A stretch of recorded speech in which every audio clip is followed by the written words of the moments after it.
Kjo shtune shënoi fluks të lartë lëvizjesh në pikën e kalimit kufitar të Muriçanit. Fluksi më i madh ishte në dalje, me grupime të organizuara të grave të cilat kishin zgjedhur që ditën e 8 marsit kushtuar atyre ta festojnë në Maltëzi.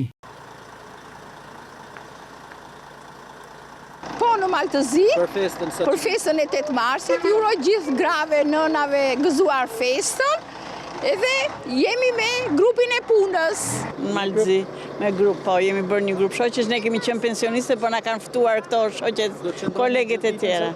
Po, gjithë ditën sot. Është hera parë që dani në Maltëzi? Jo, kemi qenë dhe herë të tjera, po thjesht jemi mbledhur shoqet. Cili është një mesazh ditën e sotme, shpëtimor? Gëzuar për gjithë gratë. Gëzuar. Nga pika e kalimit kufitar Muriçan bëhet e ditur se në 24 orët e fundit janë përpunuar 4977 shtetas, nga këto 2769 shtetas në dalje dhe 2208 në hyrje të Shqipërisë, si dhe 1833 automjete, nga këto 1006 në dalje dhe 877 në hyrje.